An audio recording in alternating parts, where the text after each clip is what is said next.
Emily Brooks vanished without a trace, leaving a terrified town in chaos. But what investigators discovered days later would shock everyone and turn her story upside down. In the early afternoon, the quiet streets of a Florida suburb felt ordinary, almost serene. Birds chirped, children played in yards, and the hum of distant traffic was the only disturbance. But that calm was shattered when 16-year-old Emily Brooks never returned home from school. Her parents, initially assuming she had taken a friend's ride or stopped at a store, grew concerned as minutes turned into an hour. When they realized she hadn't contacted anyone, panic set in. Her backpack was discovered lying on the edge of a narrow, dirt-streaked road just a few blocks from her house, straps torn and contents scattered. Tire tracks cut through the soft dirt nearby, suggesting that someone had been there, someone who might have taken Emily against her will. News of the disappearance spread with alarming speed. Within minutes, local law enforcement was alerted, dispatching officers to canvass the area. Helicopters were summoned to survey the streets and surrounding woods, their spotlights cutting through the late afternoon haze. Families locked doors, checked windows, and questioned neighbors, while rumors swirled about who could be responsible. Social media exploded as classmates and friends posted messages pleading for information. "Please help find Emily," and "Has anyone seen her?" appeared across every platform, accompanied by photos of her smiling face, creating a wave of fear and sympathy that reached far beyond the suburb. Police began interviewing witnesses, reviewing surveillance footage, and tracking every lead they could find. Parents recalled seeing a dark sedan circling the neighborhood, while joggers mentioned a figure lurking near the tree line. Even the most mundane details were treated with urgency as investigators tried to piece together the last known movements of the teen. Volunteers from the community arrived, combing through wooded trails and checking abandoned buildings, driven by worry and a desperate hope to find her safe. Amid the chaos, the town was gripped by an unshakable tension. Every siren, every phone call, and every news update heightened anxiety. Children were called home early, and neighbors kept watch over one another. The very streets that had seemed so safe suddenly felt dangerous, every shadow suspect, every passing car suspicious. As darkness began to fall, the question on everyone's mind was the same: where was Emily Brooks, and who had taken her? The sense of urgency was overwhelming, and for a community used to quiet afternoons, the idea that such violence could happen so close to home was almost unbearable. As the sun dipped below the horizon, the town remained on edge. Streets that had once echoed with laughter were now eerily silent, interrupted only by the distant wail of police sirens or the low murmur of concerned neighbors. Authorities intensified their search, sending patrols through nearby woods, abandoned lots, and even empty construction sites. Every car passing through the area was noted, every shadow questioned, and every unfamiliar face scrutinized. The sense of fear was palpable,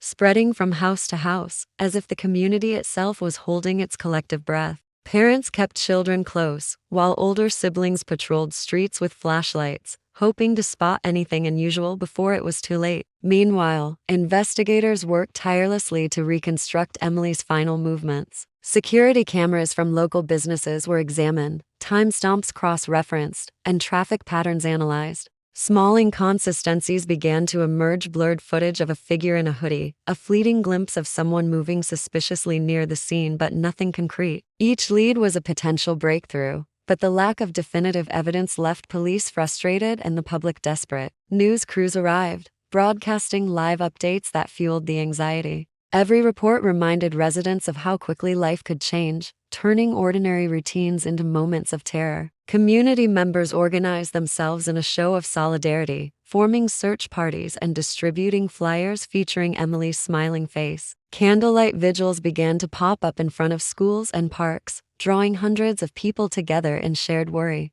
The atmosphere was tense, but united strangers comforted one another, sharing information and encouragement, while local businesses offered support in the form of supplies, food, and temporary shelter for volunteers. Yet beneath the visible unity, unease persisted. People whispered about past crimes, speculating whether a predator had been watching the town, possibly planning this moment for weeks or months. Parents double-checked locks and security systems, neighbors peered out windows long after dark, and the normal sense of safety that had defined the community seemed irreparably shaken.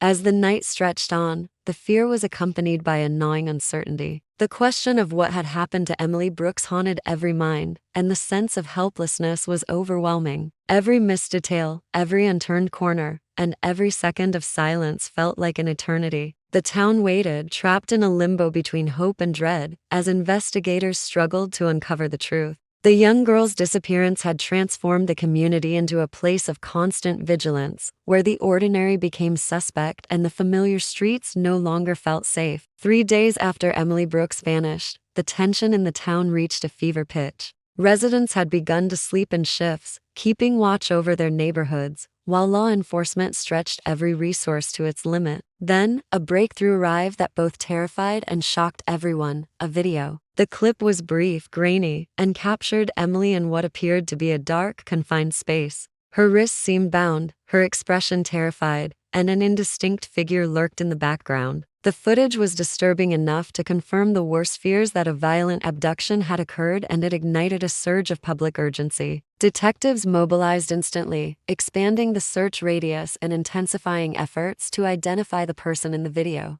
Every frame was analyzed for clues: furniture arrangement, wall markings, and faint sounds. Even small details, a flicker of light, a shadow on the floor, were treated as potential breakthroughs. Social media erupted again, with the video spreading like wildfire, fueling anxiety and anger. News outlets replayed the footage repeatedly, emphasizing the urgency and danger, and the town's collective dread intensified. Parents forbade their children from leaving the house, while neighbors began forming neighborhood patrols, determined to protect one another from an unseen threat. But as the investigation progressed, subtle inconsistencies began to emerge. Forensic analysts noted that the video quality fluctuated unnaturally, with odd lighting patterns and shaky camera angles that didn't quite match the terror of a genuine kidnapping. Emily's breathing and movements seemed controlled, almost deliberate, rather than frantic. Investigators became increasingly cautious, aware that appearances could be deceiving. Every expert consulted emphasized the need for a careful, methodical approach, warning that jumping to conclusions could compromise the investigation. Even as the public demanded immediate action, detectives quietly explored alternative possibilities. They revisited the original crime scene, examined Emily's phone records, and questioned classmates more thoroughly. Each new piece of information hinted at a more complex story than anyone had anticipated. While the town remained gripped by fear, law enforcement began considering a disturbing possibility: the events might not be what they seemed. What had started as a terrifying, high-profile abduction was starting to unravel, revealing that the truth behind Emily Brooks' disappearance could be far more unexpected than anyone had imagined. Within days of the chilling video, detectives followed leads that eventually pointed to a small, abandoned house just a couple of miles from Emily's home. The location seemed almost too ordinary to be linked to such a high-profile disappearance,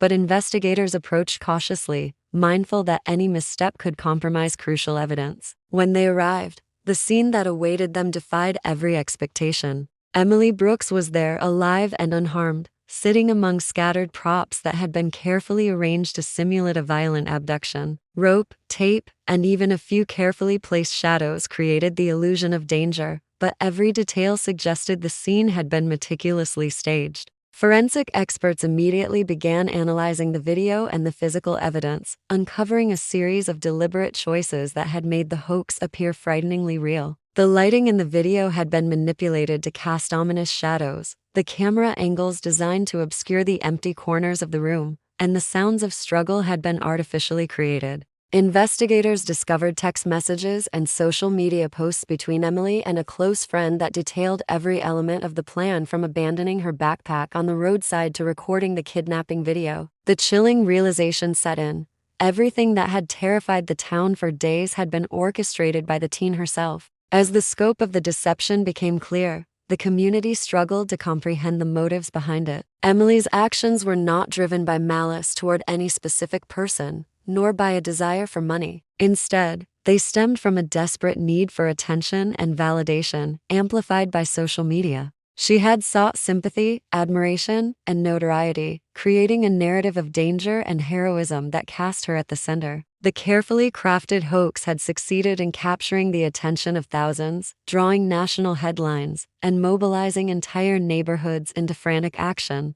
The discovery also revealed the unintended consequences of her plan. Police resources had been diverted, search efforts had placed volunteers in risky situations, and the town had been gripped by fear and uncertainty. What began as a seemingly harmless bid for attention had escalated into a full-blown crisis, leaving a trail of anxiety and anger. The community's sense of safety, once taken for granted, had been shattered. In the eyes of investigators, Emily's staged kidnapping was more than a juvenile prank. It was a serious offense with far-reaching consequences. The teen who had orchestrated the drama now faced the reality that her actions could have lasting effects, both legally and socially, on her future and the lives of everyone around her. When the truth about Emily Brooks' staged kidnapping came to light, the town's relief was quickly replaced by anger and disbelief. What had begun as a terrifying search for a missing teen now revealed itself as a carefully orchestrated deception. Parents were outraged that their children had been exposed to fear and uncertainty. Neighbors felt betrayed, and volunteers who had risked their safety to join the search were left questioning how they had been manipulated. The sheer scale of the hoax made the consequences unavoidable.